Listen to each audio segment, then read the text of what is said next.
We believe in one Lord Jesus Christ, the only begotten Son of God, begotten of the Father, before all worlds, light of light, very God of very God, begotten, not made, being of one substance with the Father. Before the eruption of Nicaea at 325, Alexander of Alexandria preached a sermon on the unity of God. Okay?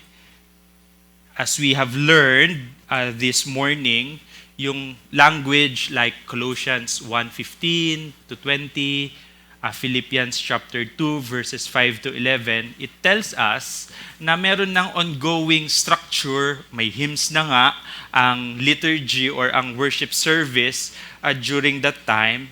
So here comes Alexander of Alexandria, where he is preaching a sermon about the unity of God. And in this season, they are already articulating the triune nature of God. So si Arius was reportedly in the audience. And one of his comments doon sa preaching ay, not good job, certainly. If the Father begot the Son, he that was begotten had a beginning of existence. And from this, it is evident that there was a time when the Son was not in being.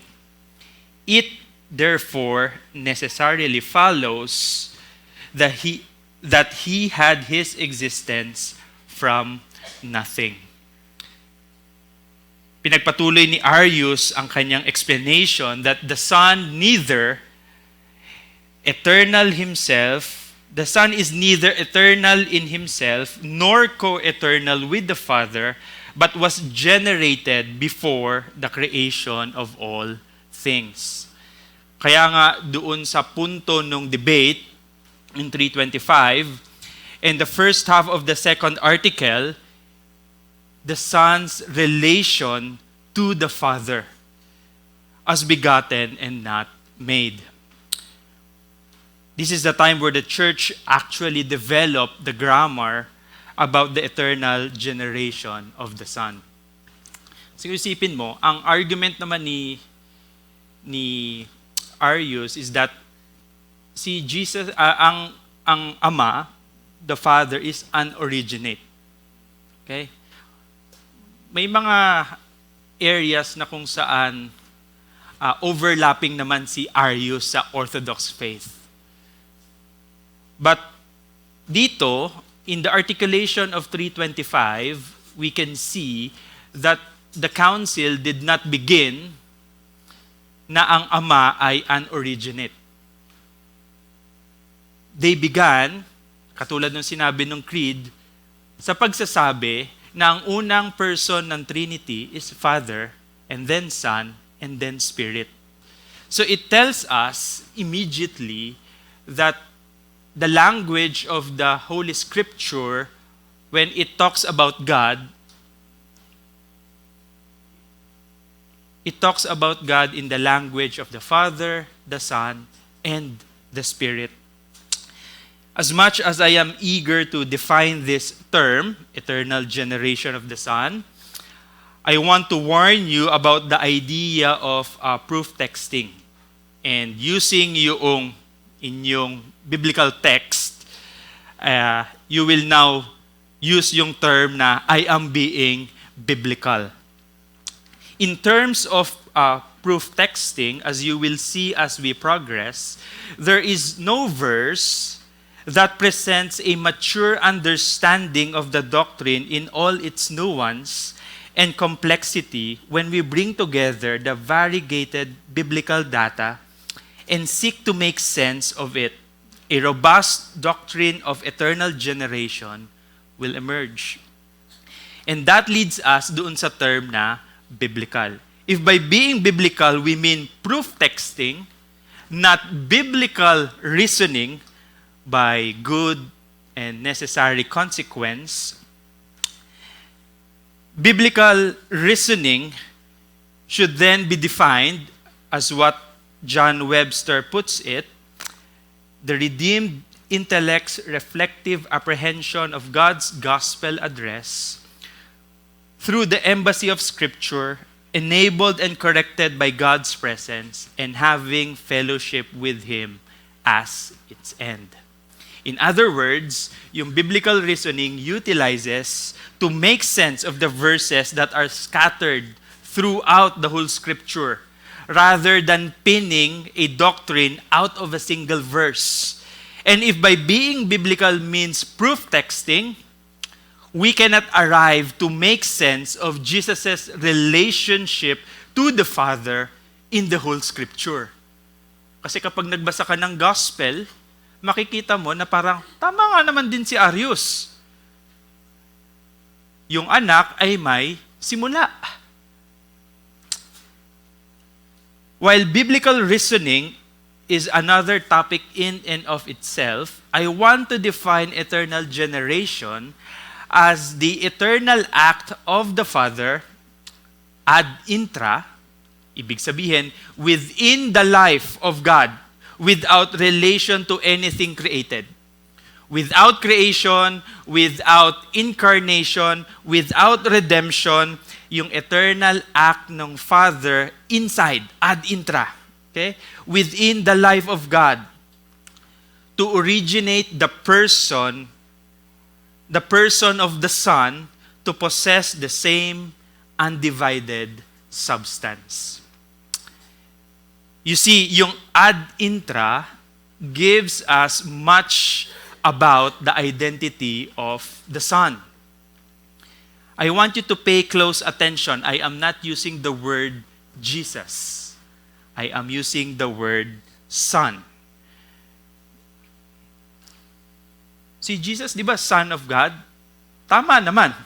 Pero kapag sinabi nating kaya lang siya naging Son of God kasi siya ay nag-incarnate, Jesus, then we have a problem. That is the whole idea of eternal generation and its debate. So in his work, God Without Measure, John Webster defines eternal generation as the personal and eternal act of God the Father, whereby He is the origin of the personal subsistence of God the Son, so communicating to the Son the one undivided essence. Let me pick up yung sinabi ni Pastor Franco kanina, mouthful. Diba? Big words, subsistence, undivided. We will talk about it in a minute. So sabi nung second article, the first line, we believe in one Lord, Jesus Christ. When Christian says our Lord, they mean Jesus. So when the creed says one Lord, it proceeds to speak of Jesus Christ. Just as when it spoke of one God, it proceeded to speak about the Father. For example, in 1 Corinthians chapter 8 verse 6, yet for us there is one God, the Father, from whom are all things and for whom we exist, and one Lord Jesus Christ, through whom are all things and through whom we exist. Paul refers to this declaration of God's unity, one Lord, from Deuteronomy chapter 6, verse 4. Hear, O Israel, the Lord our God, the Lord is one. But astonishingly, he implicates Jesus in divine unity. Paul declares, for there is one God, the Father, from whom are all things and for whom we exist. Now, this language is not all that astonishing. And it seems clear that Paul intends for our minds to think back doon sa Deuteronomy chapter 6, verse 4. But Paul continued by saying, one Lord Jesus Christ, through whom are all things and through whom we exist. So here, Paul acknowledges that the world has in it many lords and many things that are called gods. Small g. The apostle contrasts yung idolatry of the world doon sa faith ng Christians. This is not an accidental afterthought. By including Lord Jesus with this language 1, Paul intends for his readers to forever think back doon sa axiom ng Israel.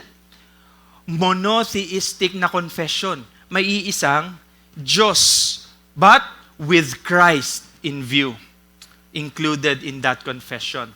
So Paul, all things are from the Father and through the Son. This is how he understands yung monotheistic confession ng Israel. There is one God.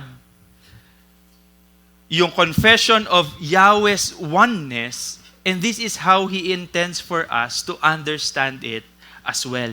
By confessing faith in one Lord Jesus Christ, we are turning back on paganism, but not on Judaism.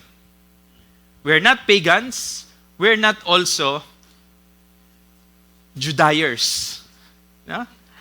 The one Lord we worship is the same one Israel names in the great confession of faith given in Deuteronomy chapter 6, verse 4.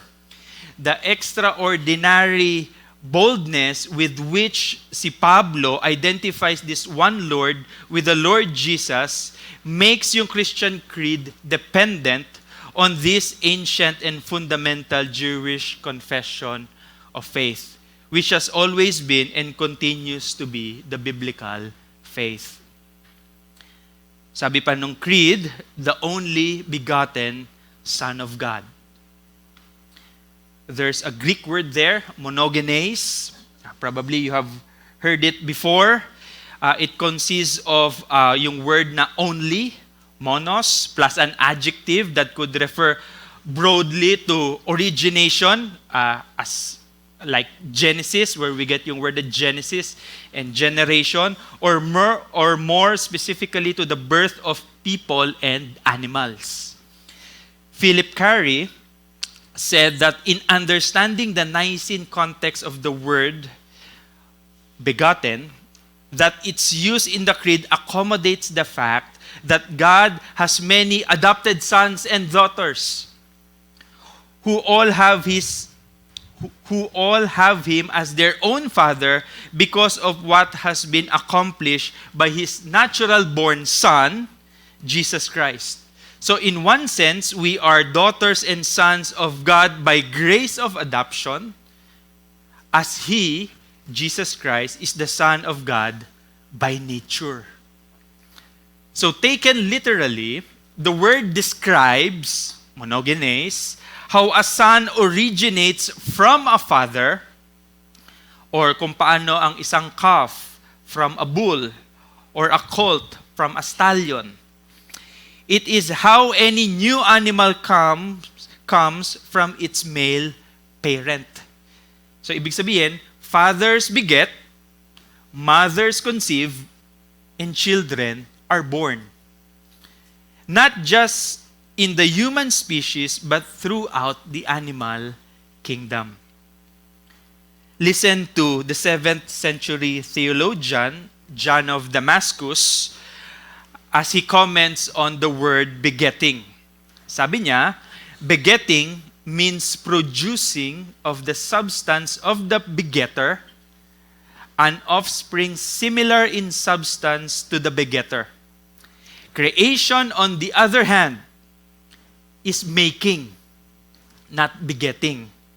Because making is the bringing into the being from the outside and not from the substance of the creator, of something created and made entirely dissimilar. So on this part of the creed, somehow it makes sense kapag sinabi nitong only begotten Son, no? The creed is telling us na itong son na to, yung kanyang pagbiget ay hindi by the process and virtue of making. Kinlarify din yan later. Begotten, not made. Now there's another phrase na kung saan ginamit yung word na begotten.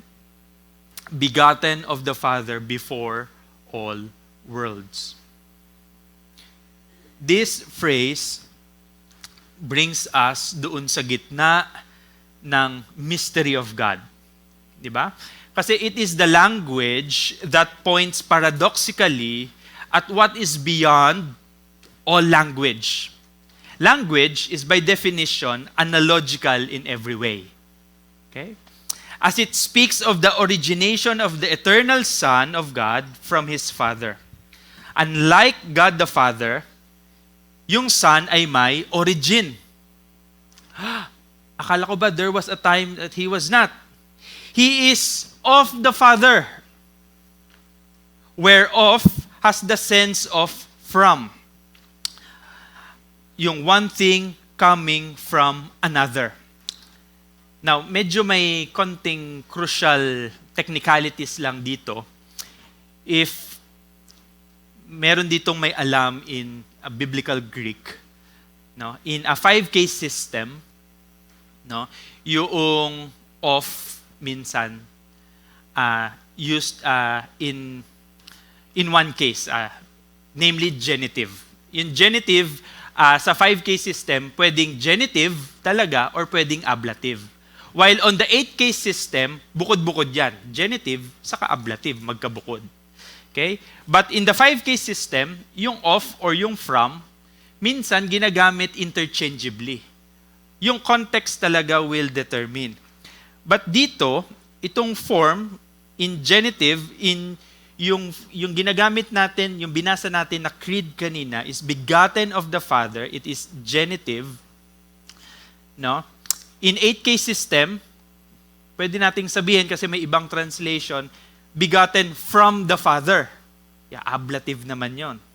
So, but regardless whether you know biblical Greek or not, it is proper to address that the Son is from the Father, though it will not be heretical if we also say that the Son is of the Father.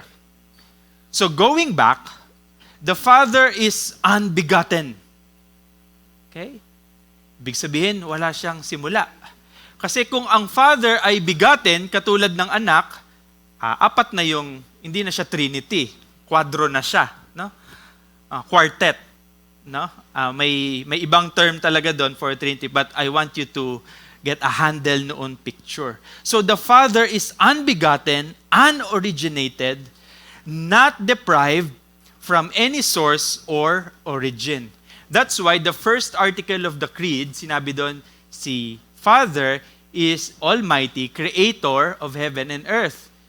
For the readers to distinguish that the Father is uncaused, unoriginated. Hindi siya kabilang doon sa nilikha. The only language we have for this is in negative. A denial of the Father originating from anything. Para sulit ang registration nyo. The technical term that we are looking for is innascibility. Pwede na tayo umuwi. Kunin nyo na yung freebies nyo. It means that the Father is from no one, the source without source, or to outsource Aquinas, the principle without principle. Kung kayo po ay anak, pag uwi nyo sa bahay nyo, ano ba yan? Attend ka, nag-leave ka pa, di ka pa pumasok. Ano ba yung natututunan mo dyan? Innascibility. Diba? So, pag nagtanong yung magulang nyo, at least, diba? Banding nyo, Trinity. Nicene Creed. John Webster adds to this technical term that it is the identity of the Father in relation to the Son. But by no means connote the Father's elevation over the Son. So mas mataas yung Father. Bakit? Kasi sa kanya nanggaling yung anak as a superior principle from which the Son is a derivative emanation. Lest yung Godhead nagkakaroon ng monarchy. We have a term for that. Ito, kung kanina worth 50 pesos, ito another 50 pesos. monarchianism. Ilan na lang? 550. Nakiinom na ba kayo ng tubig? Oh, minus na din natin yon. So, the Son, however, is different. He does have an origin. He comes from the Father. But in what terms? He is from the Father na kung saan we need to resist yung temptation na yung Son ay magiging subordinate in the Godhead if we are confessing that we have one Lord. In His origination, we must speak mostly in negative terms. So yung mga nega dyan, it's your time to shine. Philip Carey clarifies, the Son does not originate through a process taking place in time. There is no before and after in His begetting. Like when a father on earth begets a son. The Son does not come to be in time, for His being is as eternal as the Father's. Kung eternal ang Ama, eternal din ang Anak. And yet, He does have an origin. And that origin is His Father. So if the Father is eternally Father, which is to say, He has always had a Son. For He is eternally the origin of His Son. The Nicene Fathers strongly reject the Arian slogan that there was a time when He was not. So how can we comprehend the mystery that Christ has an origin, which is from the Father, and vehemently say that He is not created or made? Kung kayo ay may Reformed dogmatics ni Bavinck, o pang-quote din to, sabi ni Bavinck, mystery is the lifeblood of dogmatics. Grabe, no? Kahit di natin wow. Basta pag galing kay Bavinck, wow talaga yan. But ibig sabihin, that's where yung tension ng ating faith at yung ating finite understanding nag-i-ignite yung ating worship, yung ating adoration sa Ama at sa Anak at sa banal na Espiritu na para sa atin, hindi natin makomprehend, and yet yung ating language to confess ang kanilang being, kanilang ontology, is something that, alam mo yun, masisiraan ka ng bait. As I have stated a while ago, all language is analogical. We are using our finitude to comprehend infinity. It is paradoxical language pointing at something we don't really understand or know how to say. I'll be using yung extra time kanina, no? So heads up lang. The creed says that the Son is generated or begotten before all worlds. Now, we have read yung translation, I believe, that's from Latin. In other words, the eternal Father begets an eternal Son in an origination that does not take time. Kasi perhaps you might be reading yung ibang version na sabi doon before all ages, 'di ba? Time is a kind of succession. As one age replaces another, like yung reign ng isang king succeeding by another, usually yung kanyang son after sa kanyang father, yung eternal origination of the Son of God is before all that. Before any succession of one thing after another. Which is to say, before there is any before and after in time, yung before all worlds and before all ages is not like the way that one time comes before another. For example, mind-boggling siya, di ba? We do not actually comprehend it metaphysically, yung eternal origin ng Son mula sa kanyang Ama. But we know na hindi natin pwedeng sabihin yung mga bagay katulad ng there was once when He was not. For an eternal begetting is not a begetting in time. It has no before and after, no beginning or ending. It means there was never a time when the Father was without a Son.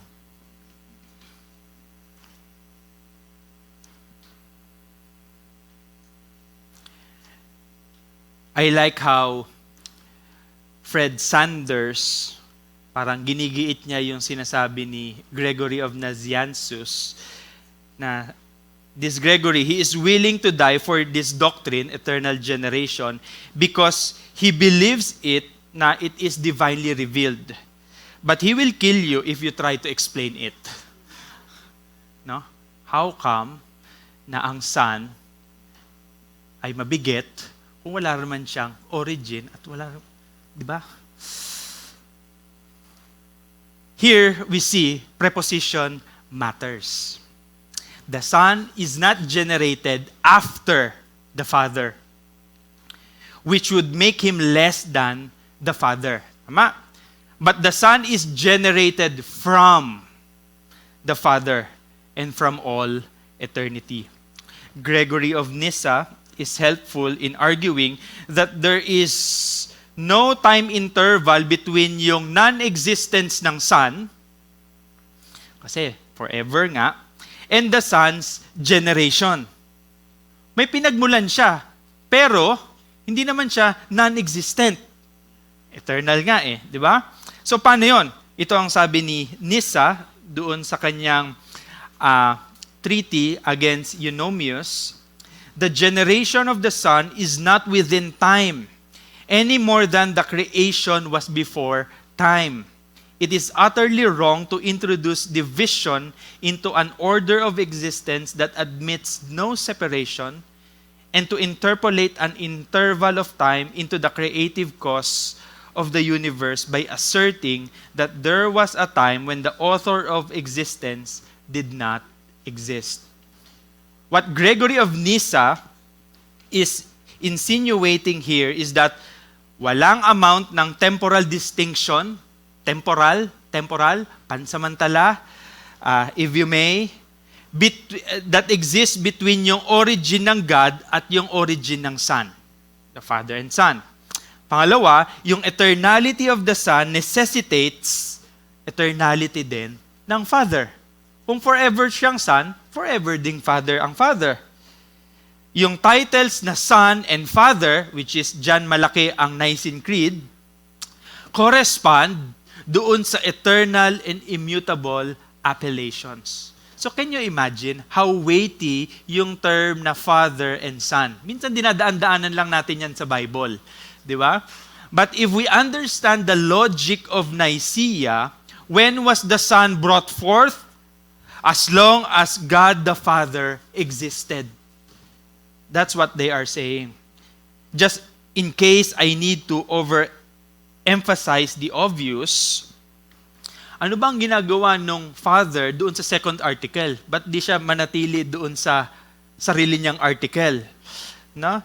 The confession of the triunity of God realizes the idea that God is Father, Son, and Spirit. The Bible does not begin with God as unoriginated, but as Father, Son, and Spirit. May technical term doon sa relationship within the Godhead. So, nakailang minus na tayo kanina? 150, 200? If you are head over heels kay Aquinas, you might use yung term na 3 modes of subsistence.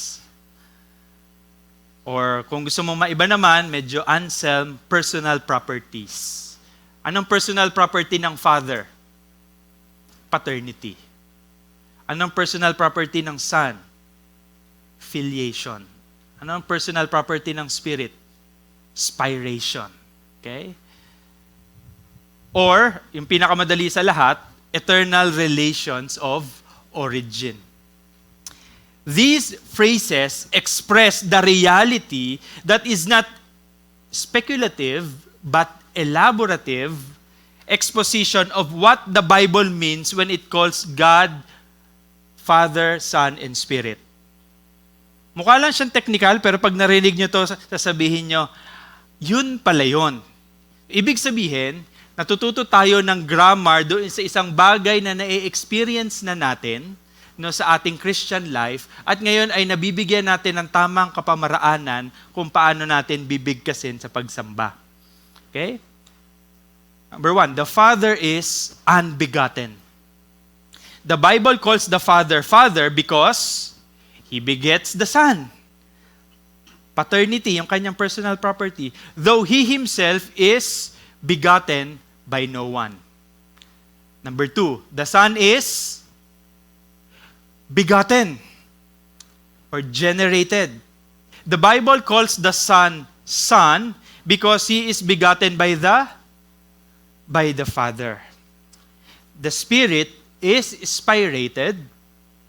The Bible calls the Spirit, Spirit because He is breathed out by the Father. Gamitin na natin yung filioque clause. And by the Son. Okay? Yung kanyang procession. The persons are identical or the same substance with one another in all things except yung kanilang personal properties. Okay? They cannot be the same. No?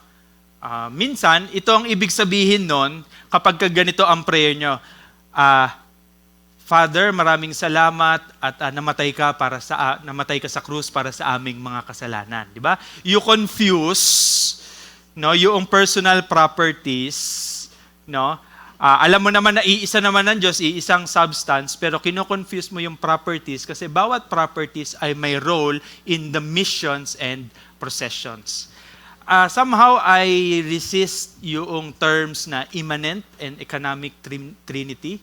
I prefer missions and processions, probably in Q&A. So it's not part of my talk this afternoon.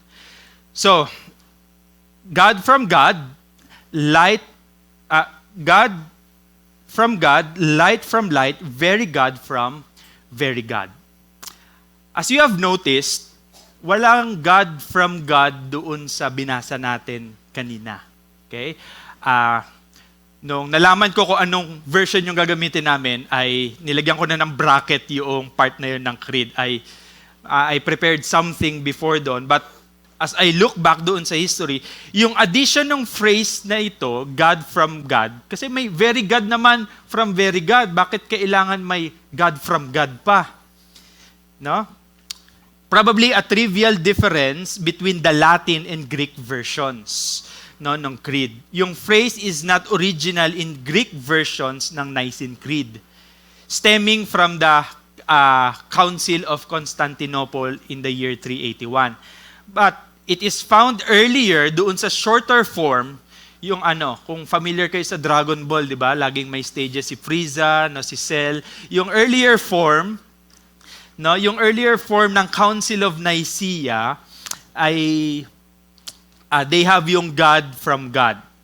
Hence, most ng Western Christians find it similar, while yung Eastern Orthodox Christians do not. So, doon ako sa light from light. Yung creed finds its way to attempt to say how the Son is divine through an analogy. Di ba? Pwede din naman power from power. Di ba? Marami kang pwedeng attribute na gamitin patungkol dito. But ang ginamit ay light from light. Side note, sabi ni Augustine insists on saying that yung analogy can only take us far. Okay? Harping on the inadequacy at limitation ng every analogy to God, sabi niya, because every analogy is based on some kind of likeness. And no likeness of God is equal to God except the Son of God Himself. Tama? He is the image of the invisible God. So as we dive into the analogy of light, itong psychological analogies rooted doon sa biblical vocabulary of God and His Word cannot be used without yung social analogies suggested by the biblical vocabulary ng Father at ng Son. Going back, the Son is described as the radiance of the glory of God. Hebrews chapter 1 verse 3. It pictures yung light radiating from the Son as being of the same substance as the Son itself. There was never a time when the Son, yung anak na to ha, S-O-N, of God, did not exist. Just as there was never a time when the sun was not shining. As the sun is never without the light that radiates from it, so God the Father is never without His Son. All analogies have definite limitations because it is comparing God to a material thing. Okay? So medyo mag-ingat po tayo. God is like Superman. I heard a lot of analogies that pertains to God. As if God were made of some kind of stuff that is the same in the Son as in the Father. That of course cannot be literally true since nung nakita natin kanina sa first article, any stuff or material that exists belong doon sa category ng all things that are created by God. First article. It results from His creative power and therefore cannot be in God from the beginning. So the Creator is not made up of any material, which is what is meant by describing Him as an immaterial being. Of course, there are times na yung material things ay inascribe ng Scripture sa Panginoon.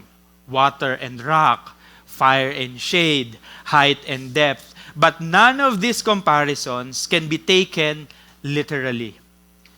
So once again, for the purposes of Nicene Creed, we have a phrase here that does not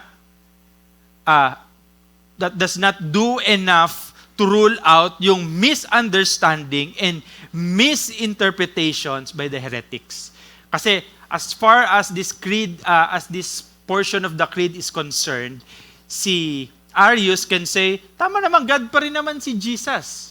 Pero again, creature.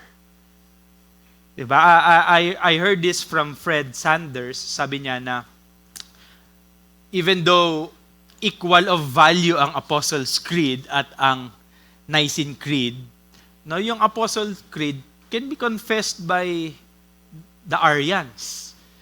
Pero yung Nicene Creed, hindi. Kasi inside or embedded doon sa Nicene Creed ay yung relationship ng Godhead. No? So, very God from very God. In the older Book of Common Prayer, the phrase very God of very God can be confusing to those who don't know Latin. Very in this translation is just an old word for true. No? True God or very God is designated to both the Father and the Son in Scripture. But yung heretics might argue doon sa pagan usage that can merely mean truly divine and that need not mean equal to the supreme divine first principle, the Father of all. So makita natin yung God from God, light from light, very God from very God. Have you noticed, algebraically, sorry sa mga ayaw ng math, now, this is conceptualized by Michael Rene Barnes, yung X from X framework. The same term is used on either side noong preposition na from or of. Meron itong several implications doon sa relationship between the Son and the Father. Tingnan mo. Number 1, origin of subsistence. God the Son receives yung kanyang very essence. Bakit light din ang sun? Kasi it is from the Father. Number 2, sameness of substance or nature. What the Father is, so is the Son. What the Son is, so is the Father. Number 3, no distinction between persons. The distinction between Father and Son is solely discerned in the eternal procession. Sino yung nabigit? And not doon sa kanilang eternal essence, for they are same. Yung first X, sino yon? The Son or the Father? Light from light. So, sino yung unang light? Sige. Taas nga yung kamay yung nagsasabing Son. Ha? Nakataas si Pastor James, kaya magtaas na rin ako ng kamay. Sino yung nagsasabing the Father? Wala. Wala na yung goal namin. Talagang naipasa na namin. Na-generate na namin sa inyo talaga yung ano. Uwi na tayo. Now, yung first X is the Son. Okay? Sayang. May babatuhin ba sana tayo? Wala naman. Yung second X is the Father. Because the X term, God, light or very God, remains the same in each statement at yung focal point is the essence of God rather than a distinction between the Trinitarian persons. So the very God who is from the very God is the Son. The very God from whom the very God is the Father. This framework affirms that the Father is God, light, and very God, so is the Son. Augustine highlights, for Son also is a light, and the spiritual creature is also light, but it is not unchangeable. The Father therefore is light, the Son is light, and the Holy Spirit is light, but together, not three lights. Simplicity, but one light. When people behold the Son, they too behold the radiance of the Father, because the Father and the Son are one. John chapter 10, verse 30. Begotten, not made. Nakakalahati na ako. Making and begetting, sabi natin kanina, are two fundamentally different ways to bring something into being. Now, the Father, who is the creator of heaven and earth, can be compared to an artist who make all things well. Now, by skill and wisdom. This is how all things visible and invisible came to be. First article. But it is not how the Son has his being from the Father. He is not one of the things God made. He is the natural-born Son of the Father, His only begotten Son. What the Creed is saying sa phrase na ito is that yung eternal Son does not belong in the category of creature. So yung Son should not be equated with the creation, nor incarnation, or even redemption. Kaya lang naman siya Son, kasi siya yung pinadala. He is not on the list of all things that God has made. Nobody can create God. However, God can beget God. The Father eternally begetting the Son is not like any father on earth, nor is begetting like the kind of thing that happens with earthly fathers or the genealogies in pagan myths, where gods and goddesses become father and mother to new gods and goddesses. The eternal generation of the Son is different sa pag-generate natin.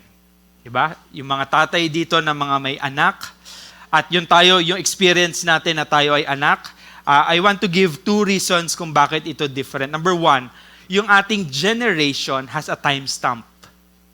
At one point in time and space, you were not. and then you began to be.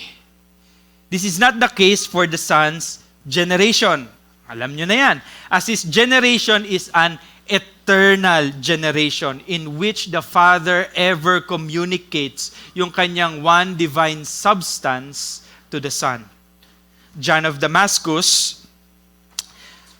So then, in the first sense of the word, the three absolutely divine subsistences of the Holy Godhead agree, for they exist as one in essence, for the Father alone is ingenerate, no other subsistence having given Him being, and the Son alone is generate, for He was begotten of the Father's essence without beginning and without time. Begotten, not made. The Son is not a creation of the Father, but rather, the creed doubles down yung security by saying, si Jesus is by whom all things were made.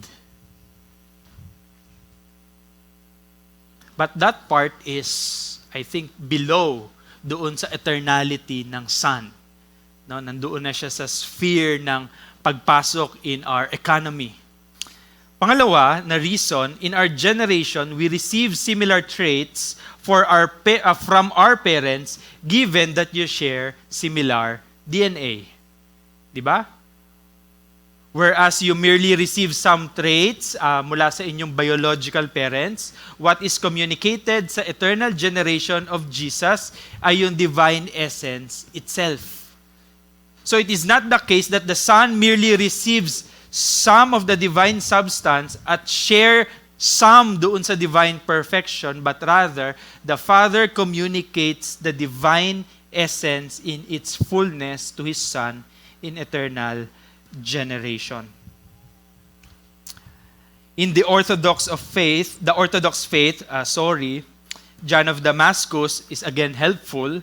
When we say that Jesus is before all ages, we mean that His begetting is outside of time, without beginning, for the Son of God was not brought from nothing into being, who is the brightness of the glory and the figure of the substance of the Father. His loving power and wisdom, the subsistent Word, the substantial and perfect and living image of the invisible God.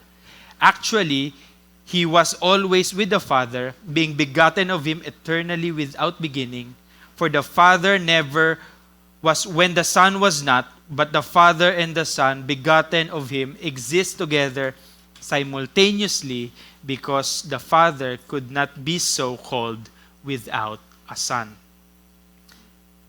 To summarize, dapat dumiretso na lang ako doon, no? The Son's generation, unlike our generation, is confined by time, but ang kay Jesus ay eternal. Number 2, the doctrine of eternal generation makes sense doon sa familial language na Father and Son. And the Son is begotten, not made. Lastly, being of one substance with the Father. Pag sinabi ko pong lastly, at least doon sa second article, no, I still have doctrinal implications, may application, and then may excursus pa ako, no?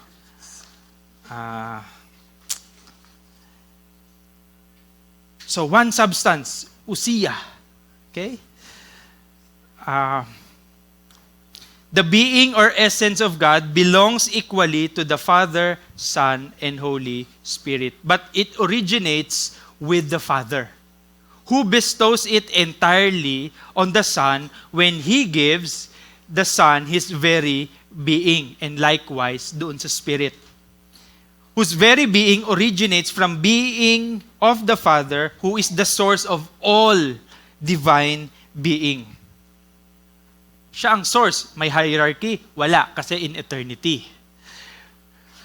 The Father becomes Himself, by eternally giving all that is His to the Son, as the Son becomes Himself by eternally receiving all that He is from the Father. This is the power of divine love.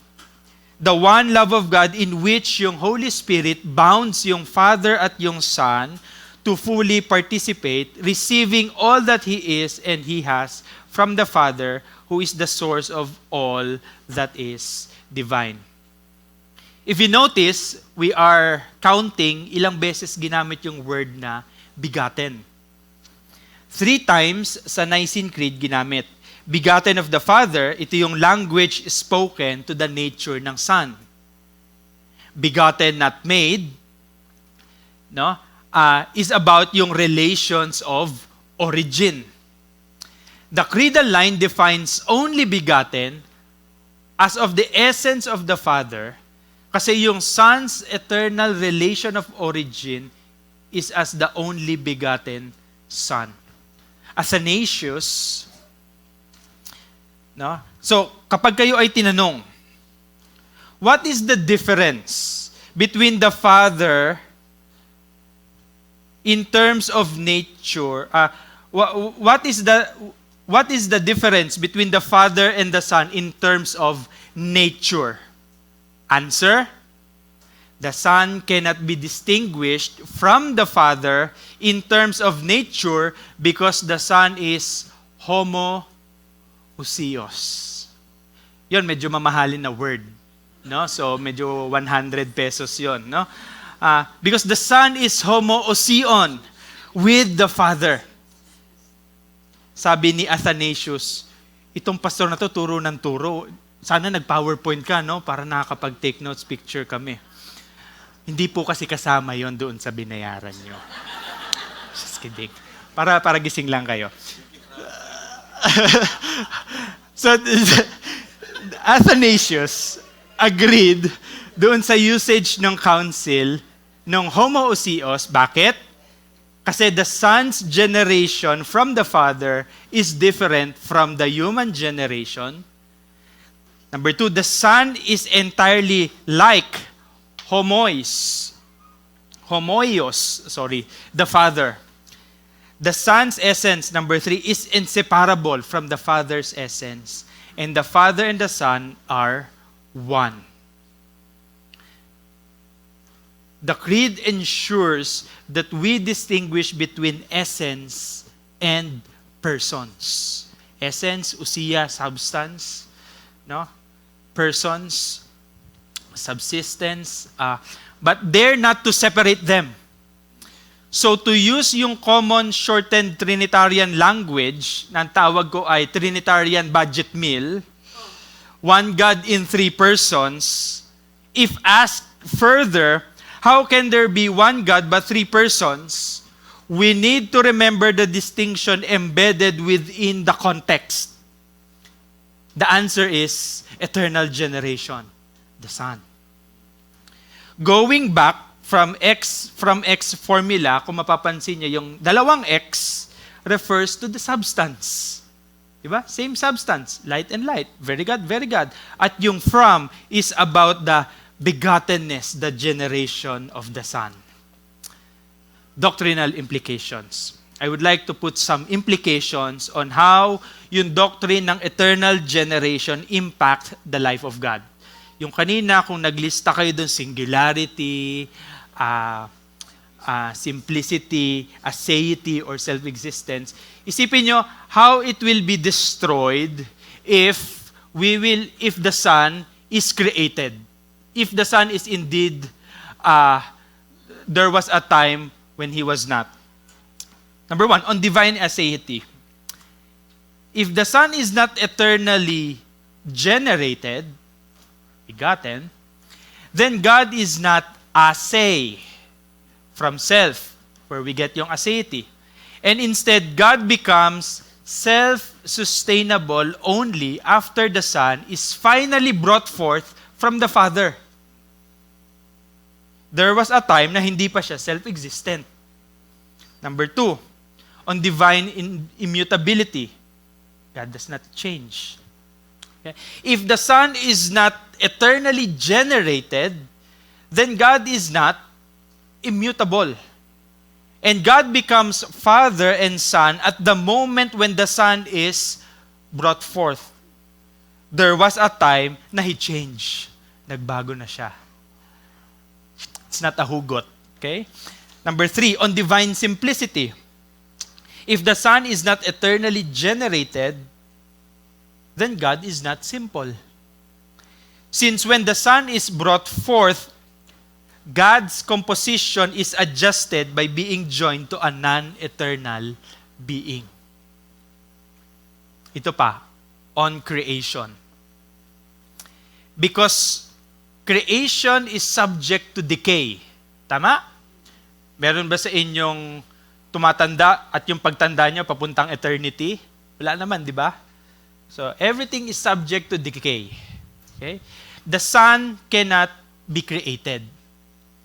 Since He cannot be subject to corruption, sabi nga ni Hilary of Poitiers, since all of these texts refer to the Son, through whom everything has been made and are to be understood in accordance with the apostolic and evangelical faith, how shall He be made equal to these very creatures who He has made and be given a name common to all of them? The Son, as Creator, distinguishes Himself from creation, and the Son, as Creator, precedes all creation. Isa pang implication on eternal generation, if we deny the eternal generation of the Son, it impacts both yung eternality ng God the Father. He is now mutable kasi there was a time na hindi siya Father, and the mutability of the eternal God becoming the Father and Son.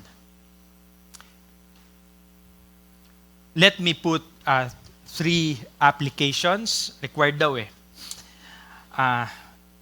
G.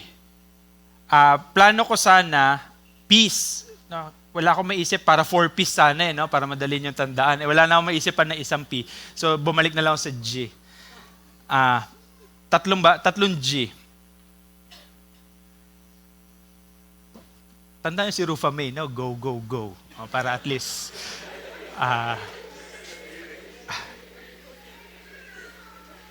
grammar. Okay? Grammar. The second article, eternal generation, specifically, will protect yung church from faulty articulations both of the Trinity in general and of Christ in particular. Okay? This doctrine demonstrates both yung unity at distinction within the Godhead.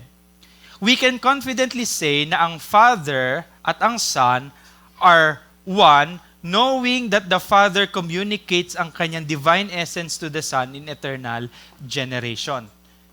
Yung Nicene Creed helps us to answer yung questions, paano ang Ama at ang Anak ay distinct? Eternal generation and personal properties, Father, Son, and Spirit. How are the Father and the Son the same? Homoousios. We can both answer and defend at the same time the queries and insults of cultic groups against the Christian faith. It helps us defend against heresies, Arianism, Socianism,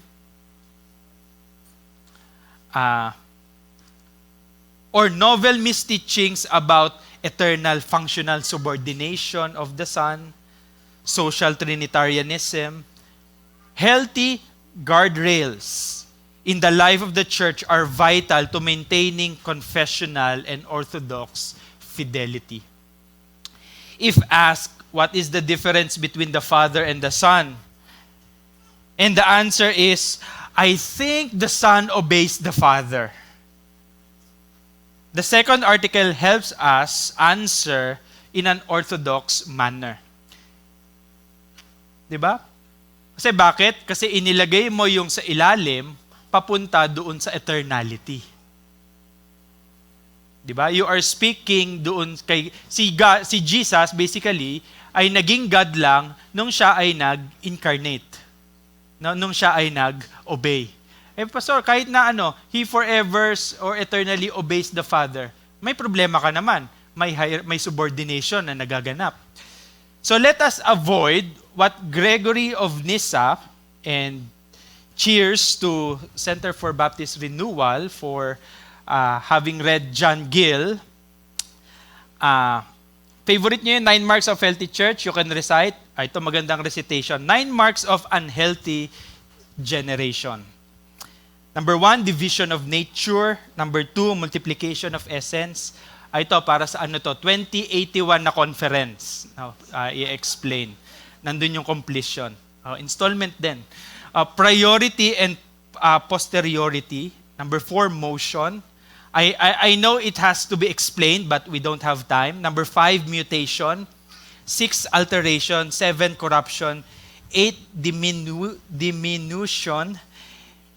9, cessation from operation. Number 2, guardrail. The doctrine ng eternal generation provides in the Christian life by ensuring that Jesus is the one uniquely qualified to save and redeem His people, the only one capable of resolving our God-sized problem. Tingnan nyo, a tangential aspect that I need to point out. Before the incarnation or any manifestation of the Son in creation, in the economy, the Son was the agent of the created world. In that, the Father created the world through the Son in the Spirit, yet we might conflate what God has done for us. Ito, pinagpaalam ko talaga to so that it will not be shocking for everyone. Yet we might conflate what God has done for us with the divine life. Ito ibig ko sabihin. There's actually something bigger than the gospel. One can say that the identity of the Son is tied to what He has done for us in the gospel. Kaya siya Son kasi namatay siya sa krus. Kaya siya Son kasi pinadala siya ng Ama. But the problem is, you put yung time doon sa Son. And you are talking about incarnation. You are not talking about the eternal identity of the Son. So here's my point. If we import what He has done for us, here in the first part ng second article, yung eternal identity of the Son in the Creed, we are demoting Him to be a creature. The Son is much bigger than the entire creative project of creation and our salvation in Christ. Ginamit ko na yung word na Christ or salvation in Jesus. Okay? To distinguish yung Son eternal. I'm not saying magkaiba to, but I want to cloak yung language with accuracy. God is not constituted by His acts in history, but also at the same time, God is not less than what He reveals Himself to be in history. Ito yung nagpapakulo sa dugo ni Athanasius. The Word of God was not made for us. Rather, we were made for Him. He is God. No, we're not. And in Him, all things were created. Nor is it true that because of our weakness, He, the strong, was brought into being by the Father, who then existed alone, in order that He might fashion us through Him as by an instrument. Nothing could be further from the truth. Proceeding from our God-sized problem, the doctrine of eternal generation establishes yung unique identity ni Jesus as the only one qualified to redeem unworthy people. As the deepest plight for humankind is sin, and as sin is cosmic treason against a holy God, humankind has a God-sized problem that is simply out of our jurisdiction to fix. But the action we are looking for should come from the one indivisible God whose operations are inseparable. It's a different topic. Scott Swain beautifully animates yung Trinitarian actions in this way. and it must be captured in full length. Ito teaser, para talaga ma-excite kayo basahin yung freebie. All of God's external works are indivisible works of the one God, guided by God's singular divine wisdom, expressive of God's singular divine goodness, performed by God's singular divine power, aimed at God's singular divine glory. Para hindi kayo mahirapan, page 109 to page 110. As the Father, he continues, as the Father's distinct personal mode of existing is to exist from no one, but to beget the Son and breathe the Spirit, so the Father's distinct personal mode of acting is to act from no one, but to act through the Son and by the Spirit. Yung Son naman, as the Son's distinct personal mode of existing is to exist from the Father as His wholly begotten and to breathe the Spirit, so the Son's distinct personal mode of acting is to act from the Father by the Spirit. Nakita niyo yung grammar? From the Father, through the Son, by the Spirit. As the Spirit's personal mode of existing is to be eternally breathed forth by the Father and the Son as the crowning procession of the Trinity, so His distinctive personal mode of acting is to act from the Father and the Son, bringing all of God's undivided external operations to their crowning fulfillment. The one, God's distinct personal modes of existing as Father, Son, and Spirit are inflected in the Trinitarian shape of God's indivisible action. God's external actions proceed from the Father through the Son in the Spirit. The good news of Christian story is that we lacked everything and had nothing to give. He who lacked nothing gave everything. Basically, sa Nicene Creed, it gives us a picture that God gives Himself. And when I say Himself, Father, Son, Spirit. Lastly, gospel. Flowing from these eternal relations, everything God does originates with the Father, is effected by the Son, and is perfected or completed by the Spirit. God created the world through the Son as His eternal Word, and by His Spirit hovering over the face of the deep. The Father sent the Son to become man.